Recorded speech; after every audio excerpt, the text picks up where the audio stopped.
tarde o temprano. Éxitos.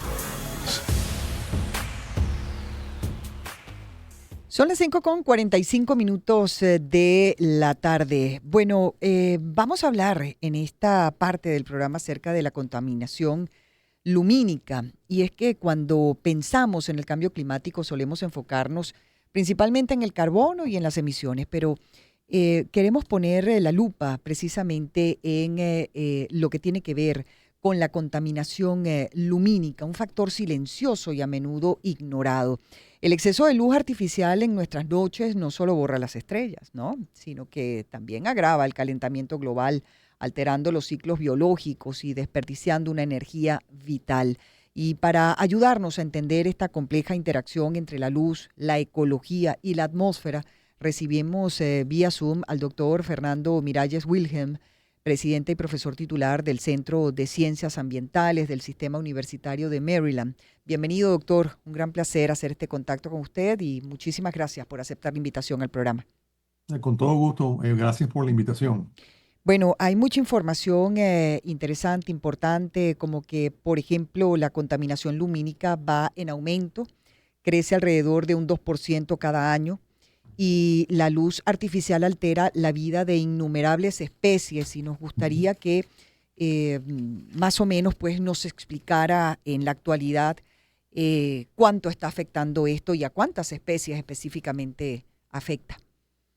Sí, mira, esto es un problema, como tú lo mencionaste en tu introducción, que es un problema como silencioso, es algo que en el que ni siquiera pensamos que puede tener impactos ambientales, pero obviamente digamos, la noche naturalmente no es para ser iluminada, ¿no? Nosotros iluminamos la noche por necesidades humanas, pero al hacerlo se afectan una gran cantidad de condiciones ecológicas que a veces no pensamos, ¿no? Por Ujú, ejemplo, eh, el aspecto migratorio de las tortugas marinas que vienen a poner los huevos en las noches en las orillas de la playa.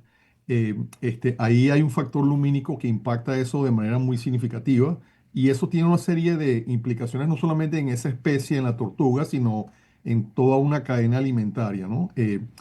También muchas especies, las polinizadoras, las abejas, ujú. que contribuyen básicamente, o sea, sin esas especies funcionando al 100% se caen todos los ecosistemas. Claro. Mucha de la polinización ocurre de noche, eso es algo Mm, que no se dice mucho, pero que también puede ser contaminado eh, por, este, por, por aspectos lumínicos, ¿no? mm. Entonces, es un problema que es difícil de gestionar porque es una necesidad de tener zonas iluminadas por diversas necesidades humanas, pero sobre todo en las partes rurales y sobre todo en las zonas costeras, el impacto ambiental se multiplica ampliamente. Claro, claro. Bueno, y usted habla de las abejas, son fundamentales definitivamente. Y por eso aprovecho de preguntarle, ¿podemos cuantificar, doctor, el riesgo de la contaminación lumínica en la seguridad alimentaria y la biodiversidad? Porque, bueno, ya sabemos, sin las Claro, abejas esto se trunca. claro, fíjate, y las dos cosas que mencionaste, tanto la Ujú, biodiversidad como la seguridad alimentaria, sí. todo ocurre a través de mecanismos agrícolas, ¿no? O Mm, ecoagrícolas. sí, Y todo está mediado por estas especies polinizadoras que son las que mantienen a todos los ecosistemas. Todos los árboles que crecen, todas las plantas que crecen y los cultivos se manejan de esa manera. Aparte de eso, al alterar la agricultura, también afecta a toda la vida silvestre que se alimenta de plantas. Entonces tienes un efecto multiplicador. Hasta donde yo tengo conocimiento, no se ha cuantificado el efecto o el impacto, por lo menos a nivel global, sí.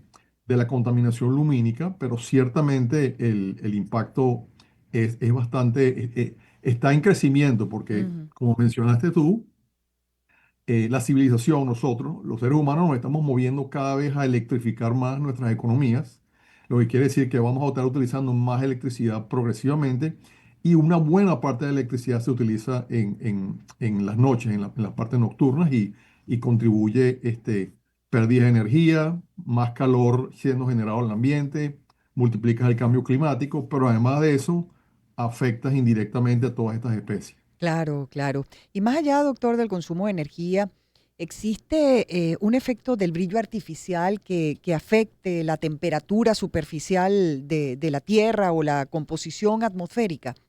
Claro, porque estás afectando la dinámica con la cual la luz solar y el calor Ujú. interactúa con la superficie terrestre, ¿no? Cuando tú cambias las propiedades de la superficie, que lo haces en el caso de la contaminación lumínica, cambias esa reflectividad, lo que contribuye es no solamente es el calor que están emitiendo esta electricidad, sino que también estás alterando el flujo de calor en el sistema. Y Claro. los dos efectos contribuyen a calentar aún más la atmósfera. Y Ujú. por ende los océanos, porque el calor de la atmósfera se transfiere a los océanos. Claro. Bueno, pero es que también tiene, digamos, un impacto en los seres humanos. Por eso le pregunto cómo afecta la luz artificial nocturna la ecología del sueño y los ciclos circadianos, no solo en los humanos, sino también en lo que respecta a la fauna, sobre todo la Claro, fauna clave. claro, por supuesto. De la misma manera que la luz, o por lo menos muchas personas con mucha luz pueden dormir menos, lo Ujú. mismo impacta en esa zona donde están iluminadas a todo tipo de especies que también duermen, ¿no? Entonces, Claro. esto genera también toda una serie de impactos de salud que te confieso, digamos, no se han estudiado con detalle, pero que se entiende que existen. Ujú. En cuanto a la iluminación LED, doctor, es más eficiente, pero su uso masivo también es cierto que su espectro de luz azul puede ser más perjudicial, si se quiere. ¿Es la tecnología LED parte de la solución o parte del problema de la contaminación lumínica?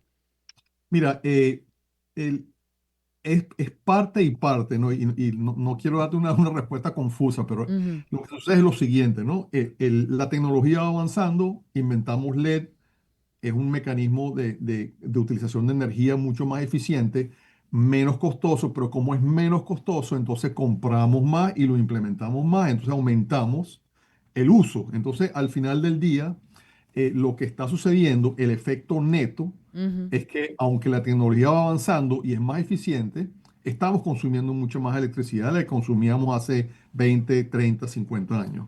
Entonces, este efecto lo que ha hecho es que ha incrementado la contaminación lumínica. Sí, sí.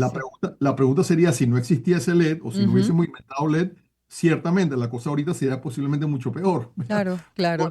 el asunto es que no hemos logrado mejorar y Mm. esa tecnología tiene que seguir mejorando, siendo más eficiente para que podamos entonces consumir menos electricidad en el neto. Claro, hay que decir, 5:53 de la tarde que conversamos con el presidente y profesor titular del Centro de Ciencias Ambientales del Sistema Universitario de Maryland, quien además para orgullo de todos nosotros, bueno, es parte de la lista de Stanford Elsevier, del 2% de los científicos más citados del mundo en 2022 y en 2025. Y la verdad, pues, bueno, es una de las razones por las que agradecemos nuevamente su participación en el programa, profesor. Así. Le pregunto, ¿cómo podemos cuantificar y monitorear la contaminación lumínica a escala global para que las políticas públicas la tomen verdaderamente en serio?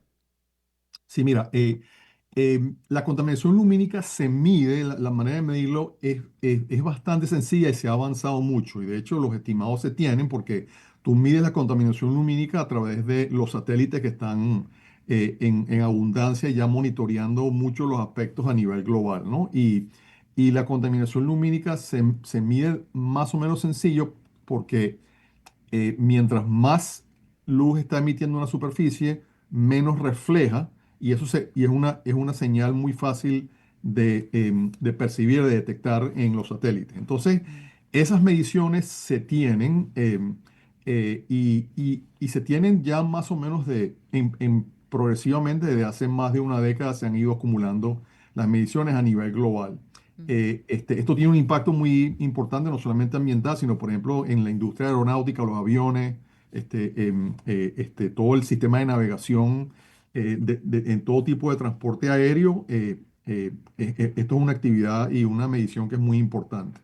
Entonces, Eh, lo que, lo que hay que ahondar ahora es cómo se gestiona esa Ujú. contaminación lumínica para que impacte menos no solamente a las industrias, sino todas estas cosas que hemos venido conversando, biodiversidad y contaminación y otras Claro, especies, ¿no? claro. Y bueno, me imagino que hay medidas concretas, ¿no? De diseño, de iluminación urbana, que puedan ser más efectivas en todo caso para reducir este tipo de contaminación. Pero al mismo tiempo le pregunto, ¿existe algún tipo de diseño que no comprometa la seguridad pública? Porque esa es una parte muy, muy importante también.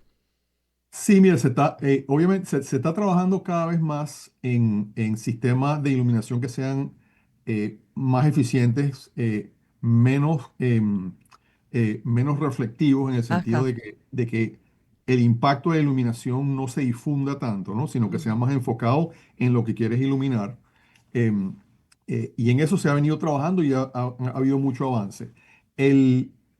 La interfase de eso con la seguridad pública se ha perseguido precisamente por este aspecto particular de tratar ujú, de acotar un poco el impacto lumínico que tienen las fuentes. ujú. Em, con respecto a impactos ambientales, muy poco Claro. se ha avanzado y muy poco digamos, hay pocos incentivos para hacerlo en este momento. Mm.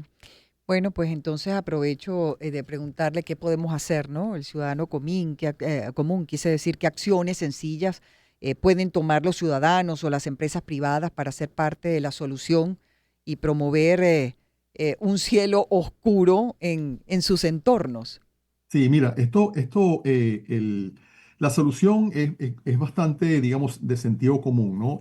Y no solamente es de sentido común por aspectos de tener poco impacto sobre otros seres humanos y otras especies, sino impacto económico. Es utilizar menos electricidad. Y Mm, eso es un mensaje muy sencillo. Si uno utiliza menos electricidad y la electricidad que utiliza contamina menos, que es ujú, la parte tecnológica, ¿no? O sea, entonces, digamos, la tecnología LED o cualquier versión de la tecnología LED que surja en el futuro utiliza eso, pero también utiliza menos electricidad.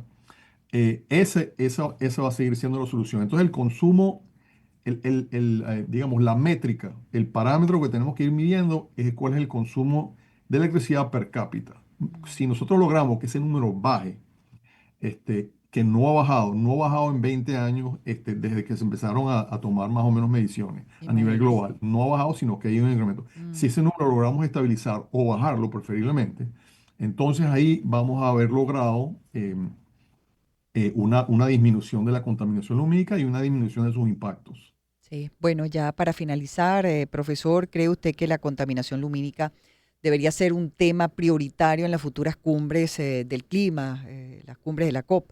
Y cuáles serían los primeros compromisos que los países deberían asumir en pocos segundos, por favor? Le agradezco Y la, mira, la respuesta. definitivamente debería ser parte de los diálogos que se están dando en estas reuniones. Ujú, Indirectamente se está haciendo, porque en la medida en que tú ahorras consumo de electricidad, tratas de disminuir emisiones, todo eso va dirigido más o menos a lo mismo. Entonces yo creo que yo soy optimista, como he dicho en otras entrevistas que me hacen, ujú, ¿no? Con estos problemas, porque yo creo que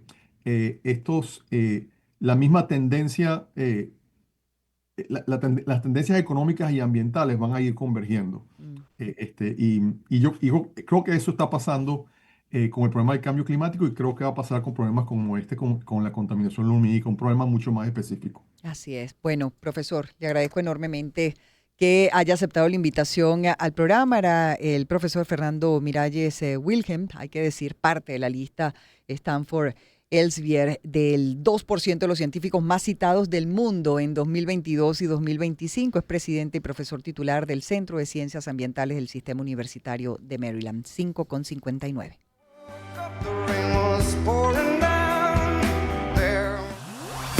Encuentro de generaciones. Éxitos. Caracas, Valencia, Maracay, Puerto La Cruz, Puerto Ordaz, Barquisimeto, El Vigía, Mérida, Táchira, Margarita, Maracaibo, Maturín. Guarenas, Guatire. Éxitos. Sonidos en primera fila.